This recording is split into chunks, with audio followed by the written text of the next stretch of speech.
kubanga luli waliwo abajjanga nga tomulaba sina munabyabufuzi kati politics we gufuuse omulimu abamu bagutunulya gukola mu ssente oli abazabubaza nze walube nalabako omusajja ngajja ndi opposition ne mbuuza tulwanye n'ekitundu kino okukifuula ekyopposition obadde ngawa ngenda okulaba nga ajja abazabubaza kati politics naye tugenda kubeerawo era ne president yago tujja mugamba ku mulundi guno tokomyawo obubinja bw'ababeedi bwanika obubinja obwo obwajja okubaza obubaza ne butandika okutaataaganya kuba kati twali badde steps nga tuli very far ahead.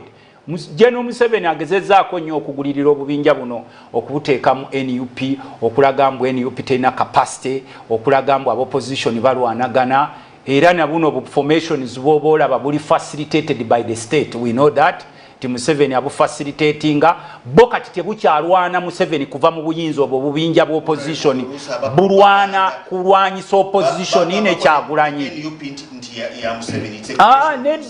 nedda anti kati olw'okuba ye creation of Museveni atuleke tukuberale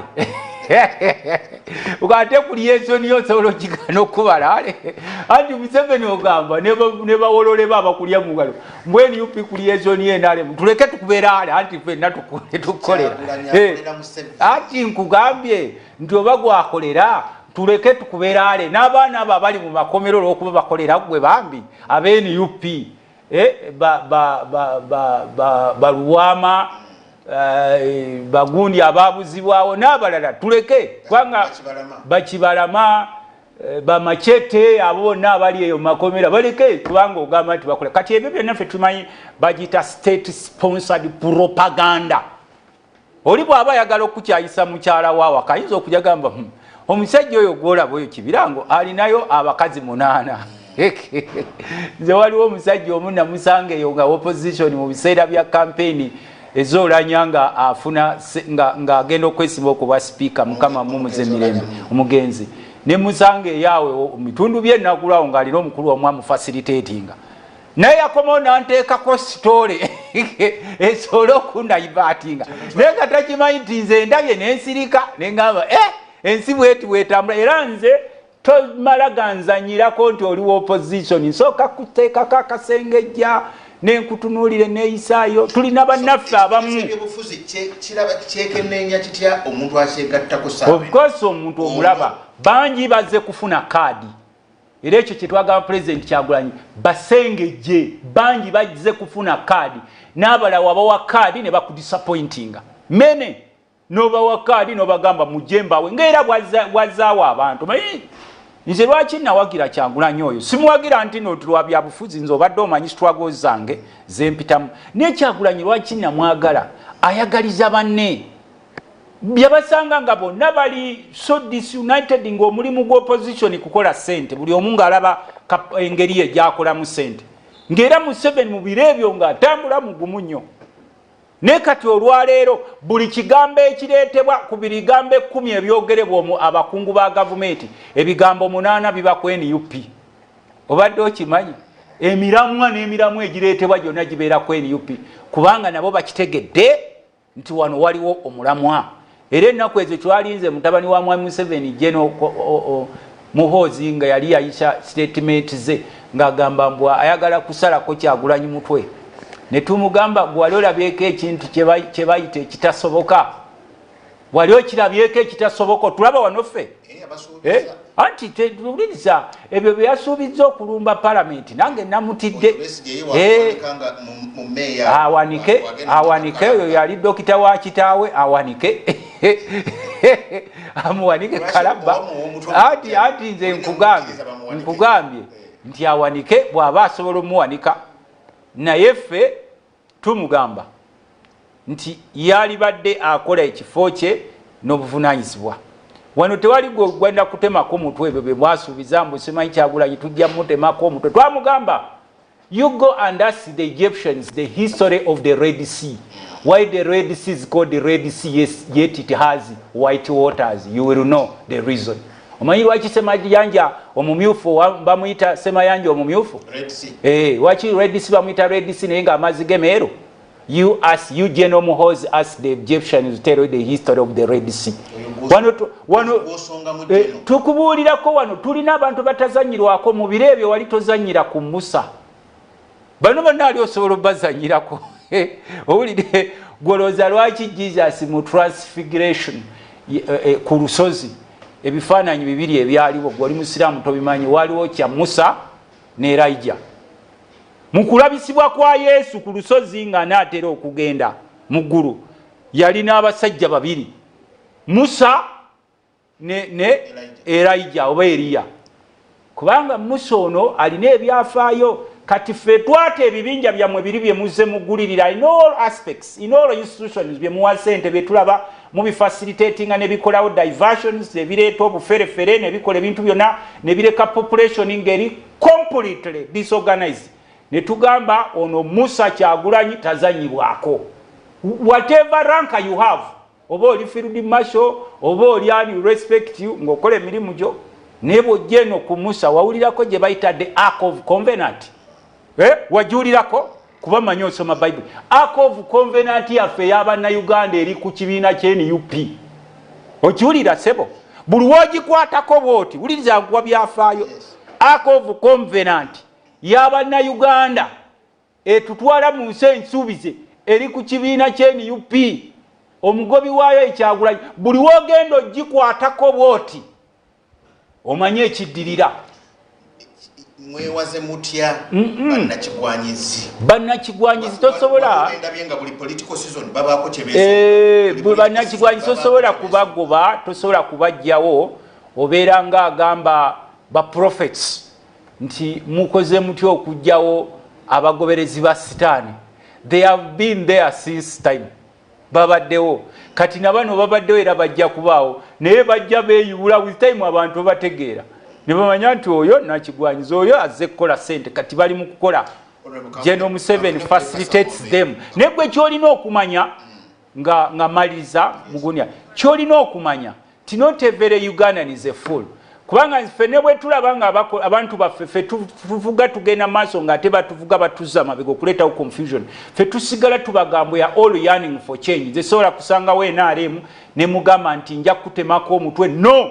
Nsigala nkugamba please join us, we need a better Uganda. Twetaga Uganda ng'omuntu walwala kansa asanga eddagala. Twetaga Uganda ng'omulimi w'ebikajjo wajja n'ayogera ne government ne considering embeera gy'ayitamu ne munoonyeza akatale. Twetaga Uganda ng'abakozi b'okunyanja bakola, abantu b'omu kyalo bakola, nga misolo mitonotono, nga sijja kukusanga ntandika okukwawula olw'eggwanga lyo because we Uganda lwaki mba nkususula mu ggwanga lyo. Era mu second emu y'ensonga lwaki emabegakawo twagamba obadde olaba gurupu y'Abanyarwanda nga bayomba nti baba ma passport. Obadde obalaba nga batambula Abanyarwanda everywhere nti baba ma passport bakola ki bagananwa president ne baloopa. We baloopa. What did the president say?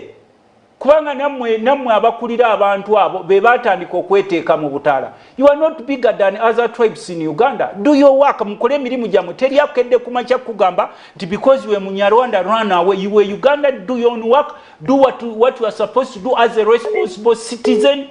Together we move forward in creating a Uganda fenejo to sanyusa. Yes, Baba TV, hello. Mukulu kibira ngwe bali kuweereza. Wewe kulaba Baba TV. Olwajjo nerabidde okwogera erinnya lyange kiti kya mwogo nze nakwebaziza okusoma amawulire professionalism. Kakati omukulu Lutamaguzi manyize njogerayo katono olw'obutagala kumalira abantu budde bungi. Omukulu Lutamaguzi alina mubaka munne gw'atera okulumba olw'okwogera enzungu ennyingi. Kakati ate ku puroguramu eno ey'Oluganda yagira enkota y'Oluganda agitekako ebiwagu by'Oluzungu enkota n'agitekako ebiwagu by'Oluzungu ate omubaka gw'alumba olw'okwogera enzungu ennyingi nti si za mugaso bw'abeera puroguramu y'Oluganda ayogera Luganda strictly bw'ebeera ey'Oluzungu ebeera ya Luzungu. Lutamaguzi ku puroguramu ez'Oluzungu tumunoonya nti tumulabayo kakati yakyawa enzungu adde ku puroguramu ezaffe ez'Oluganda ateekamu ebiwagu by'Oluzungu ebirala nja byogera olulala weereza ssebo. Budde mukatono. Baba TV, hello. Wekitiibwa Masiro Mutabase. Ono bamwagala Mazani aseredano mukono mbalala. Sima busimi lutamaguzo omwami oyo ebigambo ebimuvaamu. Era munnaye naffe tuli eno wansi abavubuka abali emanga tujja tuwagira nnyo era tuli mu kati nze ndika continental wano embalala. Yes, the coordinator wa NUP.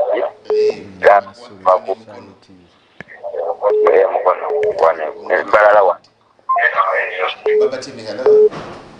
Alo Kibirango. Wanyisebo. Erinnya n'eddoboozi nze Buyinza Agure. Okubidde wabwe mwana Buyinza. Ndi Takajjunge mukono ku 3. Ansooka okwebaza webale kuweereza nnyo ku Lutamu, webale kuweereza nnyo mukulu Kibirango. Amina. Nebaza Lutamaguzi omukulu oyo mbadde so baako ku simu n'empitamu ng'ali mu studio awo. Njagala okwebaza Lutamaguzi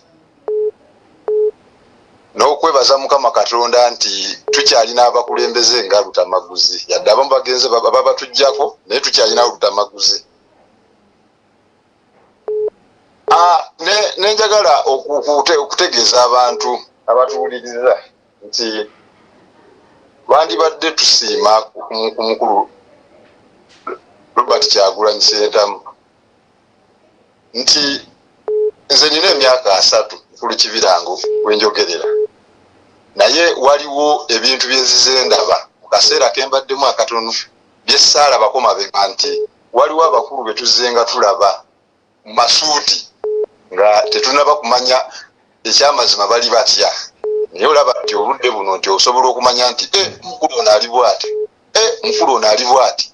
Bangi nnyo besijja kumenya naye betutegeera n'abantu be bamanyi nti olwaleero asobola okuyimira ali n'ayogera n'ogamba nti gundi oyo ayogera naye twamutegedde. Naye kitaaliwo mabega wali nti babakubiranga nnyo engalo ku mikolo egisinga. Kale sijja nnyo okulya budde nkomyawo mukulu Kibirango batumidde nnyo mbaagala nnyo Kibirango nkwagala nnyo nkoko yo nagikusuubiza nja gikuwase. Amina nkyagiriza enkoko yange mwana Buyinza. Ku Baba TV Gwosembayo, hello. Hello. Munange Gwosembayo naye akyaka.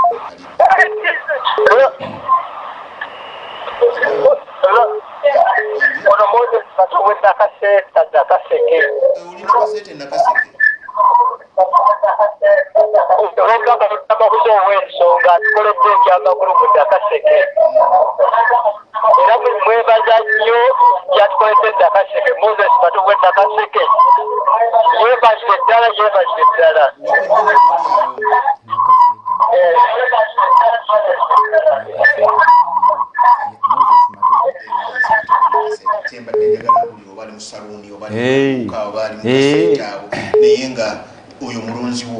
Waliwo n'ali Namasujju anteereddeko wano message ng'essimu esinajo n'angamba onalibo tuli mukula tuli Namasujju sebo mukulu Moses Matovu na Kaseta nkulamusizzaako genda okebere ku lukalala lw'abalonzi olwa Electoral Commission wakebeddawo ku masomero gaffe na Kasete tukebere nange nzija kati okukebera ku lukalala lw'abalonzi. N'abatulaba mwena tubebaza abatulaba abakubya amasimu. Omwami oli yanzanyusize yasoose yagamba Lutamaguzi lwaki ogatta Oluganda n'Olusungu. Zino program lwaki tuzigattamu ziwulirizibwa abantu ab'enjawulo. Omukulu omumu n'amawulire yangamba nti bw'obeera eno programu y'abantu seeri eyammwe y'enzungu kuba abamu tubasomesa na busomesa nti Oluzungu lulimi ng'Oluganda ng'Olunyankole. Nze ngenda mu nsi y'Abangereza eyo naye ensi ekimu ku kikola Obwakabaka bwa Bungereza bajje bayita Great Britain, Scotland ne Wales. Ne mu Wales kizibu osangayo omuntu ayogera Oluzungu, ne mu Scotland boogera Luscoti, Northern Ireland eyo yonna mumanyi. Kale sijja kugamba naye kyenkusomesa nti Oluzungu lulimi. Zino lwaki twogera ennimi ez'enjawulo kubanga eno programu y'abantu ab'ebika eby'enjawulo. Osanga ambasada tamanyi Luganda, abantu ab'ebika ebyenjawulo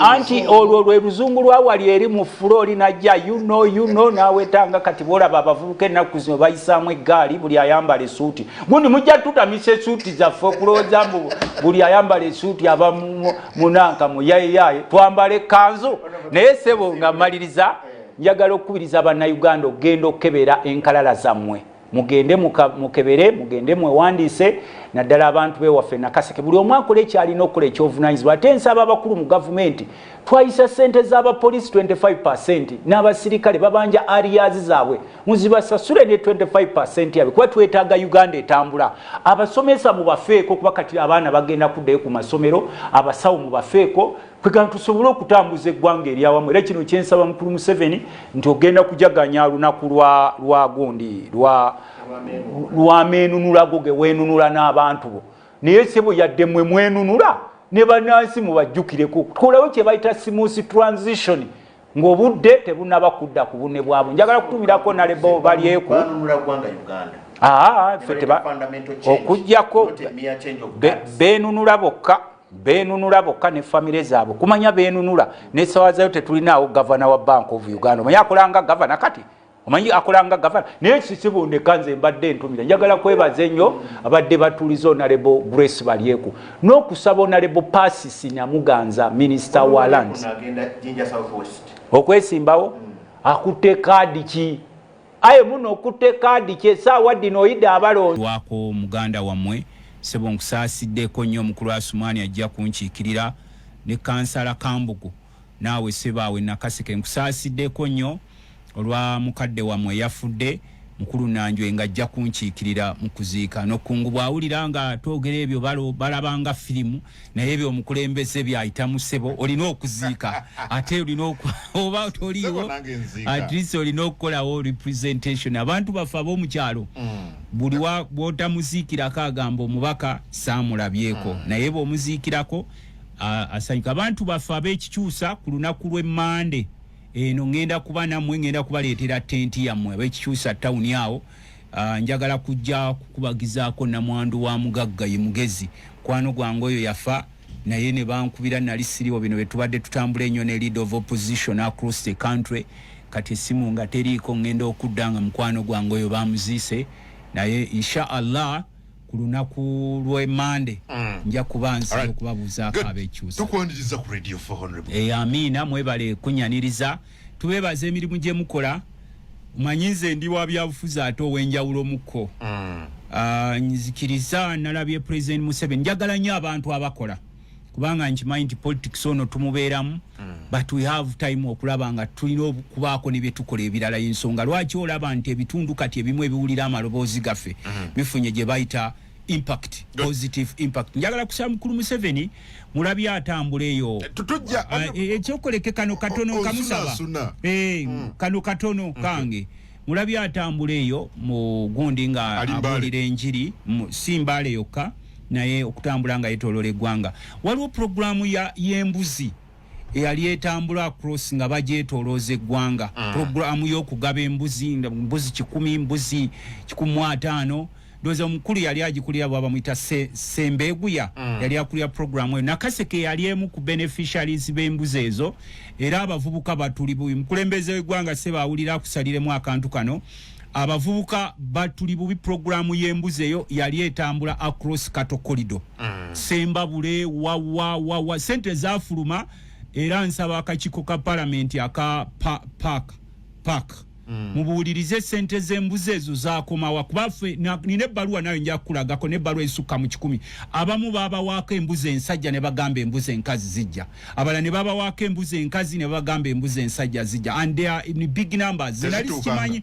tezinaba kujja babawaako program ne stopping abruptly kati wabanga president omulamu agwe gwakujja bavubuka mu bwavu tubadde tumusaba addemu tunuulire programu y'embuzi eyo nzijukira omwe kubali balida bayo mumubuuze sente zalagawa mukulu Sembeguya babayita state house monitoring what monitoring program aba monitoring program za president za government aba State House monitoring program munonyereze ku program y'embuzi eze zali zigabibwa za stopping abruptly fena kaseke yemu kubyali bifunye na yezimu abavubuka banine baluwa nyingi ani akulia State House president akulia State House emirimu ja State House semanyi etomanyi nawe ngate oli mwana wa munda oli mwana wa munda nobanga tomanyi sebo Radio 8 tuli Masaka mu kibuga gitusinza okubera nga tukuwereza amwena twagala kubebaza mungere njawulo our maiden show ne honorable Lutamaguzi Semakula 1-on-1 ne Lutamaguzi Semakula mu kizungirizi Thursday sawa 3 mpaka sawa ziba 5 honorable given tino issue face ose obadde ngira ngambuliza ko maliriza nontwala kanti mu seconds 10 mbadde nkugamba ti tusaba president agoberere nnyo programu z'abavubuka eyo gyatambula kubanga abavubuka is a bigger challenge mukulu kungu mwembanga mwatandikawo programu ene y'embuzi nakaseke nakafune baluwa mpitirivu nnyo ez'abavubuka babuuza programu y'embuzi eyo yakomawa kubanga nabo embuzi nali simanyi nti zireeta kasente naye bw'oba n'embuzi nga bakwadde embuzi nga 10 within a short period oba n'embuzi nga 4 so tetwetaaga abavubuka abaffe naddala ewaffe nakaseke gyenva na wano mu Buganda mugewerere aba State House mbadde mbuuza akulya State House naye mukulu kungu n'angamba nti naye tamumanyi wa State House noonyereza sente ze baateeka mu mbuzi ezo zaali nga zigabibwa zaalagawa era why did that program stop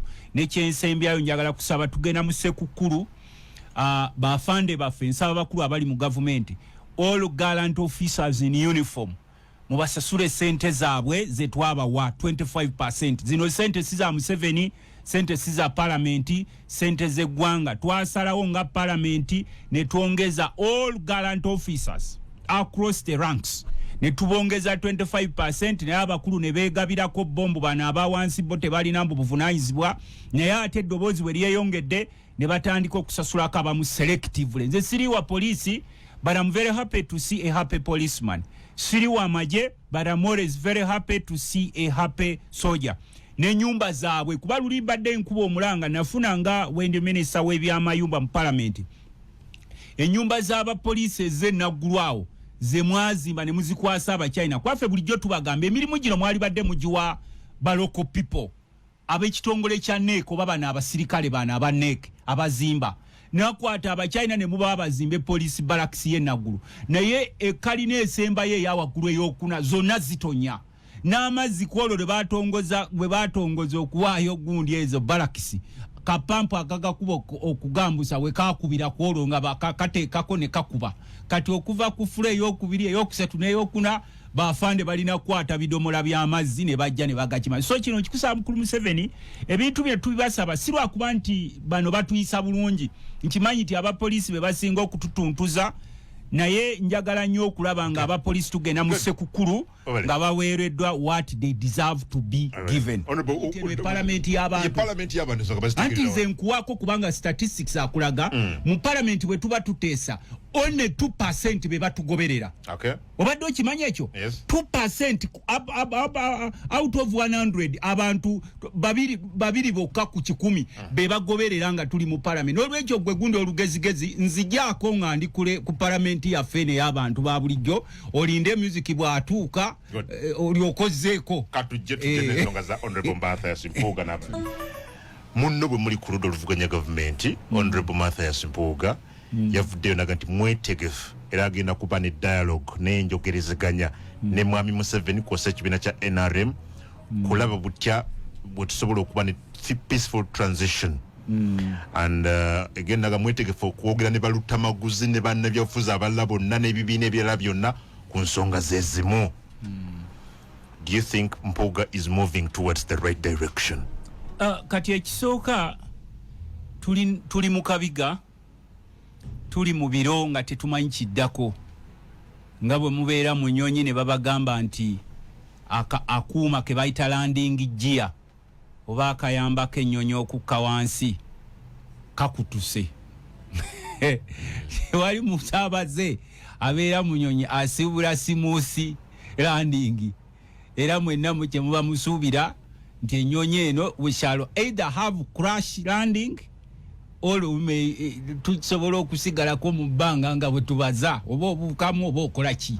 Kati ebiro bye tulimu bye twagambanga mwami Museveni nti abakwetoolodde baganye okubuulira amazima. Ensi ekukyaye, ebbanga lyofuze emyaka 4 limala, genda gye wava. Mukoze obugagga bungi, obumu mubufunye obusingira ddala mubufunye mu ngeri etategereka, kubanga mwami Museveni we yali ajja wano bw'olaba ebifaananyi bye yali talina kyalina nga talina na nyumba ye. Naye kati tulaba ye omu ku basinga obugagga mu Afirika oba mu nsi yonna. Twamuwa omukisa, tolowooza nti bannansi okubeera eyo nga tetulina mundu tuli basiru. Tewaliiwo kintu kiri very dangerous nga population etalina mundu. Era kyova olaba bano abawandiika ssemateeka bakimanya nti owe mundu ajja kujja ano yekalakaase naye ajja kubanga ne limiti ye ejja kubaako akoma. Era ensonga lwaki bagamba power belongs to the people. Abantu abo bagamba nti naye abantu bagamba batya power belongs to the people naye nga wekutuuka okusalawo nga ab'emundu be basalawo nga they use force. Nabo baba ne limitation. Kati we twagala mukulu Museveni addala ffe abava eruweero twali tulabanga era preamble ya parliament ya constitution bwegamba oba okubikirwa ko constitution egamba nti constitution ene eteereddwawo n'emitendera egirina okugobererwa nga tusoma ku byafaayo bireme okuddawo eri ffe n'abaana baffe n'abazzukulu baffe. Kati bano bwe baafuna obukulembeze balowooza batuuse mu bwakatonda obutalinaako komo, era bw'obalabe n'eyisa yaabwe mu bantu they are not human. Buli kye balaba mu ggwanga balowooza kirina kuba kyabwe oba kyakabondo kaabwe. Omuntu n'akumuleetinga werese eri tu abnormal. In addition obugagga obutamanyikiddwako n'obabuuza mmwe lwaki mmwe mwekka muli obulungi. Katugenda mu Sekukulu ne tubuuza Museveni lwaki gwe Museveni ne banno mmwe mwekka muli obulungi ffenna tukaaba ffe. Ezaali badde questions. Ne balowooza nti batuuse mu Bwakabaka. Omanyi waliwo Katonda yakola ensi ne Katonda yakola ensi Uganda. Ate Abaganda bakola ekibuga kye bayita Kampala. Bw'otuuka mu Kampala oyinza okulowooza ensi ogimazeeyo. Ne weeyisa ngeri n'olaba ng'olina amaanyi ne bw'oba ofuluma Kampala tomanya mangi gakugweramu. Ne excitement gye kugweramu. Ne buli atuukako wano mu Kampala n'afuna akafa alaba is powerful olwo mayite olwo what. Kye twagamba Museveni as much as olaba olina emmundu there will be a time ng'emmundu tekyakuyamba. Era ensonga lwaki olaba nti kati ne bw'aba anajja mu Kampala amakubo gonna bagaziba waayitawo okuva asula akolera Ntebe asula Nakasero. Bw'aba ava Entebbe gy'akolera okudda Nakasero ekkubo balisiba okumala essaawa 3 nga teri ayita. Ne tumubuuza nti we wajja mu 46 ebyo byaliwo ng'osobola okuggala amakubo ng'onooyita. Kwa kati naye atya ne baakola nabo abatya n'ebisiikirize byabityo kisiikirize kye bwakigira bwati Musaga wewe nani ne bamugamba nti amuzeeyo ekyo kisiikirize kyo kye kikuyitako togwamu maanyi ddamu amaanyi. Kakati eno transition gye musuubira is like a plane without a landing gear. Ekyo kyo kyamala okusalawo kasita omukulu ono yajja n'abamwetolodde ne baleeta amalala ne bamugamba ye Alpha ne Omega n'abagamba mbu ye yaddirira Katonda. Mpuuga agenda kuteesa ebyo bya Mpuuga ebyo tebirira. Mpuuga talina makulu. Mpuuga alinga ekikome. Ekikome okimanyi? Ekikome tokimanyi oli musajja Muganda? Ekikome to bw'oba ogenda wabweru ng'omusana tegwaka okitege ekikome kya mugaso ki? Mpuuga alinga ekikome tekirina mugaso. National coordinator there is no national coordination. There is no national coordination. Yensonga olwaleero n'abayambalanga ebisaati bya kyenvu naffe abambala ebimyufu n'abambala bbulu n'abambala ki ffenna twebuuza what next? Yeah, but asolo byemu mumwaganyi tasobola nze kankwata ogumuli oguteesa ne mwami Museveni n'ekibiina kya NRM tufune peaceful transfer oyo tasobola. Kati kiringa Lucifer bwejja ne kugamba kankulemberemu okuteesa kw'omu ggulu ng'oli mukkiriza okkiriza. Olala Museveni yakikolako ku basiraamu mmwe n'alonda Kabwejere mbu yaba akulira okutabaganya abasiraamu. Ne tumugamba gwenda osome ebyafaayo. Kabwejere Taasisi omuprotestante Museveni yamulonda nti genda okuliremu okutabaganya abasiraamu. Netubuuza tewaliwo basiraamu bategeera basobola ko. Naye no former leader of opposition. Former leader of what nawe? Kakati tukugamba. Wetutuuse wano tewakyali wabya former na kubeera wali minister. Fenna we tuli tubuuza tuvudde tutya. Wano tewakyaliwo bossi. Tuli landing gear teriwo. Mu landing gear oba oli prime minister ng'evudongo oli ku nnyonyi ne baga landing gear teriwo oba oli prime minister oba oli president oba oli alinga mwenna muli ku nnyonyi tewabeera boss buli omu kyabuuza what next. Oyinza n'okwekanga ng'omusajja gwe baatadde ku nnyonyi omulimi ng'atudde mu kifo president w'alina okutuula nga toli amubuuza nti ate awo president w'atulawo kubanga tuli mu state of kwagamaya. Museveni abalowooza essambu yatandika ne Uganda era yasembayo nayo. Era ensonga lwaki otuuka mu bitundu by'abano nkulidde oyogera ku Masindi. Tewali mulembe gwali gugobye Banyolo ku ttaka lyabwe nga mulembe guno. The Banyolo people are landless in their own land. Well, the foreigners basomba ba foreigners okubayiwa mu bitundu bye Bunyolo. Be batamanyi na waje bava. Naye Abanyolo bali baba suppressing va no genda because they are poor. Kade tumugamba tosolo okujja ne system ne mulowooza nti mwe bagezi. There is no system without limitation. Okola n'okola banansi ne bakugira kakati olwaleero oleta mpuga ffe gwe tumanyi mu byobufuzi nga ddiira political ddiira abadde musuubi tijje woko tuwaka iPod eyo yonna nga ajja yeebula nakugamba omusota ne gweyibula emirundi 10 gusigala musota. Fe waffe tusobola tugamba ti ate guno omusota gwakweyubula n'olwekyo gutreatinge oba guyise nga bw'onooyise endiga. Tugamba a snake is a snake and we know every snake is venomous. But you can join him in pushing. Tewali ekyokuleta uliriza oyagala nkyuka omukulu mpuuga senior politician twali badde tetumwogera nakoyo senior politician agambya ze alengedde yagala tosobola kuvalukinga NRM kakati you can't overlook NRM boboyogera ku transition kakati uliriza he has to engage with NRM yajja na kifuba mu buyinza ekiwulidde NRM egenda na kifuba. Temulowooza nti tugenda kwage era kuno okulonda ffe tukugenda munga tukumanyi nti omukulu ono agamba abetava wano. Okitegedde sebo era kyovoolaba aba NRM ekigambo NRM omanyi kye kiggwayo National Resistance Movement. Ekigambo resistance omanyi kye kitegeeza kukola ki kuwalira kola ki resist kati bakyawalira kuki beita resist bakyawalira kuki lwaki bakyali resistinga ki what are you resisting?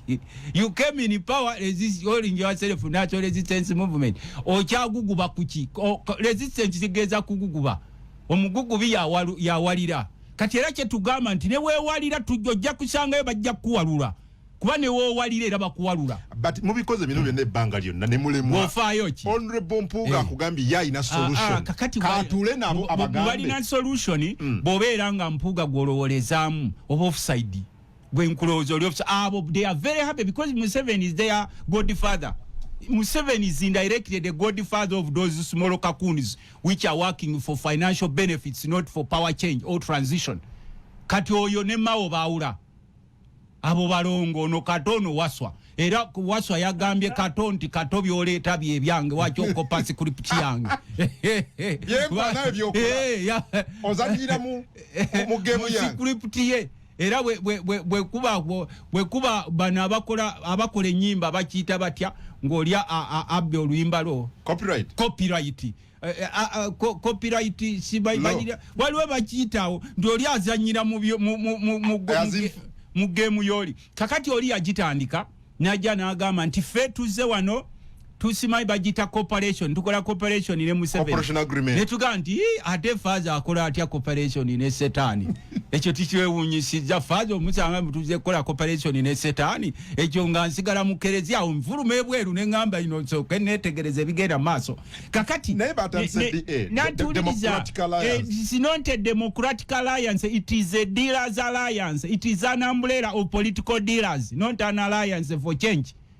Zero na chikugamba nkugambe this is not meant for transition, smooth transition. Not a democratic. It is an umbrella of dealers in politics who are yearning for money from Museveni. naye uli abantu abalimu anti ulikiza Mathias Mpuuga yani oyo former leader of opposition former leader ya vawa parliament aba Masaka abadde minister Mengo yaliko ne mu go forward n'ebirala oyina Samuel Walter Lubega yani oyo yavuganyako ku bukulembeze bw'eggwanga mu 2011 yawezayo n'obululu 5 ye genda maaso aba mu DP block okay eyo tetukyagita DP block tugita DP blocker ejjuddemu bannabyafuzi ba blocker ebyobufuzi ba blocker genda maaso omanyi bwe munayagala transition olitijagwe ulija nga munayagala transition we have to be truth nothing but we said the truth. So okay, let us say the truth. Mukaku mumaze oyina honorable Michael Mabike yani oyo yali mbaka wa parliament ng'akiikira abantu b'Makindye yaliko mu DP yatandika ekibiina ky'ebyobufuzi oyo waali oyina honorable Abed Bwanika mubaka wa parliament ava Masaka mu Kafulu mu byobulimi olina omubaka Kakande akiikirira Masaka n'abalala bano si bantu batono honorable si bantu bakuzanya kakati nkugamba si bantu boyisaamu amaaso abo tebalina makulu era mu mupiira tubayita ba underdog mayigo bayita underdog mu mupiira be basambire n'abatanatuuka mu Champions League bwasamba ko ali n'ateeba ku goolo nga yegeraageranya ng'atandika okwetuuma nze Messi nze Ronaldo nzani kakati fe tudunwa transition true transition sene yebye sente nenkubalidde abantu anti abo tebalina makulu nze sagala nakuboogerako because they are nothing abo sina bali they are nothing ngabo obavuga egaali ne bakugamba nti wano waliwo akataala kemabega ku gaali okamanya akabeerako kakuyamba ki ku gaali ovuga ogenda bugenzi akataala ko ku gaali kana akemabega akarwedi kabaya akabeerako kakuyamba ki ku gaali fe tuvuga egaali mu kyalo bakataddeko fo dikole ekyo kakati abo tetwetagala kubateesako we have no time for them because we know they are specifically working for Museveni but sente ya Museveni tomalaga jiria mbojiria olina okukola kyonna nakubuuja nti waaye kikyavuga nakukozesa n'ebimu byotalisobodde kukola nkugambye mu bannabyabufuzi be tulina mu ggwanga lino bolaba balwanirira enkyukakyuka gwe bakugambye nti ogenza okutunuulira nga Mpuuga yalina okukulembera deputy president w'ekibiina gy'agenda ekibiina anti nkugambye nze afuuka deputy president ambuulire nze kyesikoledde Nuupu ate nze agenza ofuuka nze baali bannonda nga ndi regional chairperson okimanyize w'ekibiina wa people power nga ye talina kubaako kifo kyonna ne bannondo wa region yerumu asanga ng'ovubuka ye waffe abuja simanyi ono teyagidde kadi ya Nuupu ne buvuze ati buno butegeera buno ne Nuupu gyevudde gye tugijje kakati n'Empuuga era nagamba Kyagulanyi ng'amuwa ekifo ne mugaasebo president nze saagala bifo ne bw'oba tompadde kifo saagala mumpadde sikugala president naye basajja bano obategeera zino zempagi za Museveni ezimuyambye otufuga emyaka 4 but you can't know zino zempagi era kati namwe mutandise oziraba kakati tukugambye nakubuulirako nti nze we namutegeerera mu parliament ne mujjako enkofiira ku lunaku lwe bamujja ku kifo kya leader of opposition n'atugamba ababaka ba parliament ne tumwegeka amaaso n'amatu mbasaba musome akatabo kano ke bayita how to hug a porcupine buli omu abeere nako kakati nze mugamba nti abantu beewaffe nakaseka amakubo gombi gakolebwa lino liri mu kuyiibwa kola asimatuga semuto kapeeka liri w'obulenzi oba bayita Kisule Nakaseke Kapeeka bali mukupima balitekewo tewali ddwaliro waffe Nakaseke litaliimu bifaliso jange n'eddwaliro ankyakusa kugira ebintu bingi gundi n'amakubo nkola gundi tentingula mpeerera abaana mu parliament genda yo ku ansadi kakati n'ekyokubiri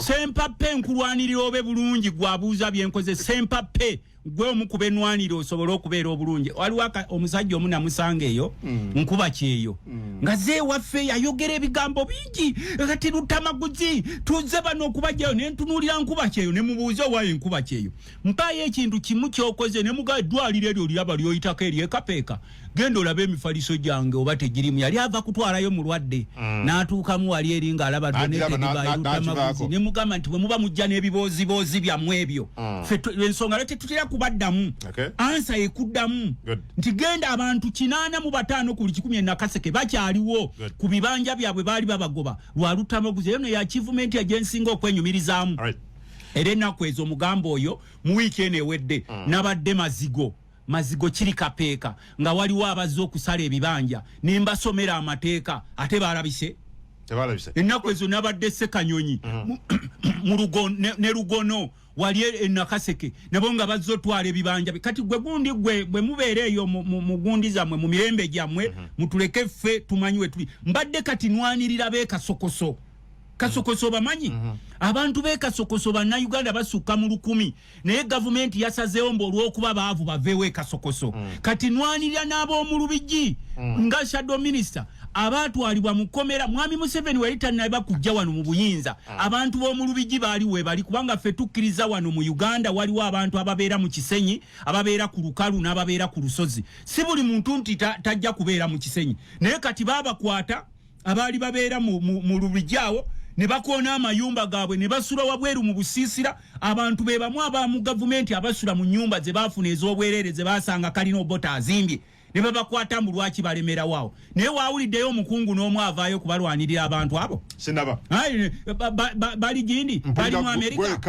bali mu Amerika kakati gwe gundi gwe muvubuka gwe abadde abuuza kibe oba oli muvubuka oba oli muzeeyi tulekeemu beerayo eyo mu bbongooterezo lyo Songa ya president watandikiddeko president ali mukutalaga gwanga ali mukulondoola nkola ya parish development model president alabikanyikiza ekyobuweereza n'okwagala enteekateeka za gavumenti zikole esente zemuzenga mwogerako ez'abavubuka ez'abakyala zimanyi NADS n'ebirala byonna bonna bagaggawale kati president ayagala kuddamu kulya excuse yeetuukidde ku ground alondoola ali mbaale naye nze okwawukanako naawe president ali mu campaign ali mu kunoonya kalulu alina ebintu byagezesaako manyi ne woba omuntu tokkaanya naye okkaanya nti Museveni alina embala ye naye gya bwakwata body game y'ebyobufuzi olina okutunula enkaliriza kubanga amagezi tegamuggwako buli kaseera kati ayiiya mbu ali mu kulwanyisa bwavu naye ng'ali mu campaign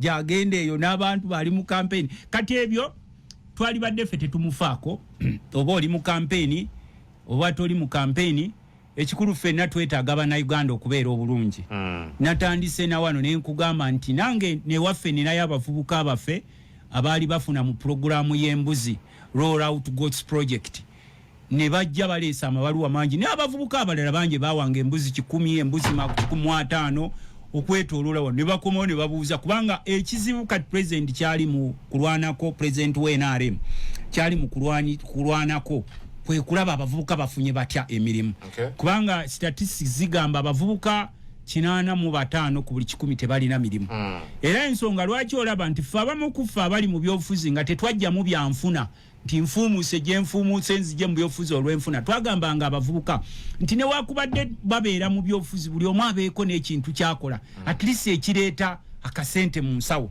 era ensonga lwaki emabegakaawo twakuba nnyo omulanga nga president wa NRM Museveni ng'aweza abookya amanda netumugamba okwokya amanda kubaddewo okwokya amanda tolina kukuwera abruptly naye olina okuregulatinga kubanga waliwo emiti eringa alina emiti gye ku kibanja kye kakati mbadde nkulaga ne tumunyonyola nti omukulembeze alwanyisa obwavu mu balwanyisa obwavu akola bino wammanga ne tumugamba alina okutuuka ku ground kyali mukola era luli president wa NRM Museveni bwe yagenda ebusoga yakuba omulanga naga bulijjo obusoga obwavu bubaluma bwe batyo yatakiriza nti abantu bave kyenkalita ne tumugamba nti sebo naawe oli musama ngabana abasama abakomawo ko n'atandika okudigida wano nga tamanyi mbeera gye tulimu. I was very surprised the head of state okuba ngali so surprised to see that the most communities in Busoga sub-region are in extreme poverty. Ngate goba kunyanja abasoga bali bavuba kunyanja. No bagamba balime ebikado abasoga bwe bajja okulima ebikado mwene nogenda noyingirira bbeeyi ebikado kati bakugamba mbu kirole ekyo kyolaba ekyo kitata bakigula $5 kyokka kiro bbeeyi ya sukali tekenderangako kati gwe bobanga oli mukulembeze aye nga toyidi kiri ku ground mu Busoga waida wako bambu toyidi nti obwavu buli mukuluma abasoga bene tubadde tukutegeera muna kakati eno gyagenda atambula twamusooka mulabula ne tumugamba nti nze nasoma byanfuna nze Tamaguzi mu Makerere University era ngenda ne mu Harvard University, one of the most prestigious universities of the world nensoma gye bayita executive learning mu byenfuna ne mugamba nti omuntu yenna anajja abantu mu bwavu tagenda nga abagabira handouts nti obawo obusente buno esente bajja zikulyako okomewo nga we wajja okuva 86 buli project gy'oleeta tebeerangako successful n'alagira n'atuwoninga nagati Tamaguzi ne muwanga kivumbi nja kubakwata eruzira waliyo ebikunta byamwe ne tumugamba nti yadono tutiisa you don't own this money.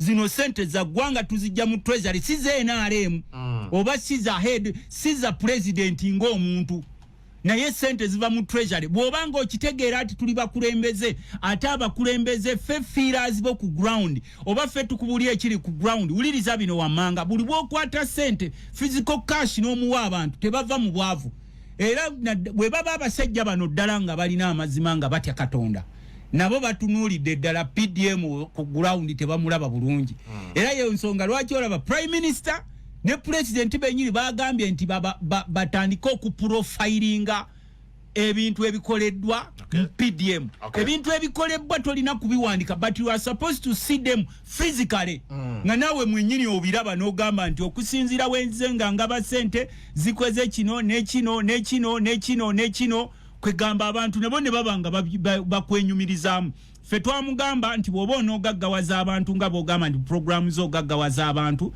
soko abantu basegmenting tulina abantu ababeerawo mu byobulimi tulina ababeerawo mu byobusuubuzi tulina ababeerawo mu byobuvubi abali ku nyanja obagobye nakasongola emiggo giringa miggo n'ebitundu byonna ebirala ebiri ku nyanja eyo yonna Lake Kyoga abali eno mu byobulimi tugambye nti omulundi guno for the first time beye mwanya erinyidde da it is on record high in the 47 years record high beye mwanya kati gwozo otandise okuleeta amateeka buli mulimi wa mwanya ewandise musimanyo yagala kukolawo monopole nga mukozeewo akakundi kamwe nga kekazigula ffe katudondole mukekazitunda ebweru w'eggwanga ne tukugamba ekyo tekijja kusoboka nojja wano abantu n'obagamba nti nogenda kubagaggawaza ne tukugamba si kibi naffe twetaaga abantu abagaggawadde era njagala kuwa amawulire amalungi nti president oba chairman operation werese creation General Salim Musale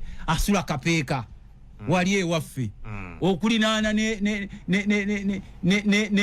mu ku bantu bo kuba wova wali engoma okutuuka wane wasale osobola n'okwavula n'otuuka ne mugamba nti sebo soko otunulire waffe chairman operation werese creation jave na Kaseke nange namusaba nti ne wakubadde ndi opposition muyamba abantu across the country nga temusoka na kubatunulira bibiina kubanga zino sente ze mugenda muyamba abantu za gwanga it's not your personal money we budget for these monies in parliament naye ne tumugamba nti bonobo gaggawaza abantu ng'olina omutima omulungi olese teeka mu parliament nti buli alime mwanyi yewandise okiwulira sebo no gamba nti buli alime mwanyi agenda funa license ne tumugamba nti olw'okuba ffenna tuli mu bya bulimi nabuli tutiteekerewamu etteeka nti ne buli alunda ente yewandise ne buli agenda okutunda ente alina kusooka funa license kati ne batugoba mu parliament tutuleese byabufuzi kakati essaawa za leero otuuka mu byalo owulira sebo buli muntu abuuza nti abasajja bano beewoze sente okumala emyaka 40 tulaba batubanja n'omwana yakazaalibwa kati bamubanja milioni 2.5 ziragawa era n'omukulu oyo bwabanga ddala akyali n'ekiseeri bannansi yali badde avaayo n'abagamba nti mu butuufu tukkirize tewaliwo kitambula kirikkiriya so okutambula okwo tekwali badde kubi ng'omukulembeze odde n'okola assessment naye gwe assessment gy'okolako ku ground ogiraba in relation to sente eziteereddwayo wansi n'ogenda nga kati bw'ogenda ene Hoima mu Masindi sub-region eyo evaayo amafuta abantu bameka ab'emasindi oba abanyolo b'emasindi abagenda okubenefitinga ku mafuta gaabwe ng'oggyeko okubagoba ku bibanja byabwe n'okubatuntuza mu nsi yabwe nga bo balinga nti okuba nti amafuta gali eyo gye mwasookera nti kirina kuba kivume eri abantu b'emasindi oba eri abantu jo saba minister ne minister abalala balambudde ekibuga Kampala balambula nguudo twalabyawo bagala kulaba construction etambula etya kati ekisooka twagala kusaba General Katumba Amala okumwebaza ne tiimu y'abanne omulimu gwe bakolako okulambula enguudo tekulina kubaawo jasi mu biseera bya bululu kulina okubeera ongoing nti buli kaseera minister wa works General Katumba Amala batambula ebitundu byonna eby'eggwanga ne prime minister Nabbanja nga balambula ddala enguudo nungi luli nakugambako mu Kampala nti amazzi gaali gantwalidde wali eri nga wakava ku ministry ya works awo gye bayita Portobello Road enkuba yatonya nnyo amataba gaali gantuteera omwana wa Bukedde gwe bayita Musoke n'ankwata ebifaananyi ne mugaata obiteekayo bajja kunvuma ti ababaka ba parliament oba gamutwale kati naye nga ndi mu kibuga kati bw'otuuka mu nguudo zaffe zino naddala ez'omu kibuga zaali badde nga yendabirwamu yaffe nga buli wootuuka luli walaba aba Ham Enterprise nga be bagogola emyala gy'owino ne tubasomesa nti emyala mu kibuga lwaki kibuga kifuladinga emyala mu bibuga giyita wansi amazzi tegayita kungulu ate n'abasite kanso nabo ebisasiro tebakyabikuŋŋaanya kati abantu babiyiwa mu myala mbw amazzi gabibatwalireko kati mukyala Nabbanja yeso olambula ne minister wa works muli mu kulambula naye tekirina kubeerawo mu biseera bya bululu ate n'ekisooka okulambula mulambula but even look at the quality of roads ezikolebwa omutindo amakuba agamu ge bakola waliwo wane ekkuba ekkololo lyentera okukozesa balikola ne limala weeks 2 ne lyonooneka waliwo wane ekkubo lino eritutwala ku parliament lyakola teryamala na mwezi ne lyonooneka so okulambula mulambule si kibi okulambula nange nkiwagira nnyo okulambula naddala projects za government mweteekamu ssente but mulambule nga mugenda muno otinga tusobole oku ironing out problems eziba ziassociated nalabye mwami Kyagulanyi nga nti babadde batesisa okusaba ebusaabala security neyungula abampi n'abawanvu baagala kusabira abantu baabo ab'enganda b'abantu abakola ki ababuzibwawo kati nga ngendo oyo abadde akugamba nze siwala na muntu lwa kibiina kyo kya byabufuzi tusobola okubeera ab'ebibiina ebyenjawulo ne tukola Uganda ey'omulembe nakugambako wano wankyaza ne nkugamba bwe nagenda ewa Hamu manyono omugagga Hamu ng'akutta abavubuka abo abaasalanga ensawo ng'abawadde emirimu bakola ku kisaawe ne mugamba ate kati njagala ki nevuuka bigamba mwana kati mulimu gw'amaanyi awo ne ku mwala guno wali obalaba ne mbaga nti omwala mukanye no kati twababuuza abakesisi abakesisi mwe betuwa omusaala naye lwaki Hamu yakola emyala egyo n'agigogola nga mwe betuwa ssente ate ne tubasomesa nti ensi ekuze emyala giyita wansi si kungulu ennaku ezo ntera okugenda egindi ekikago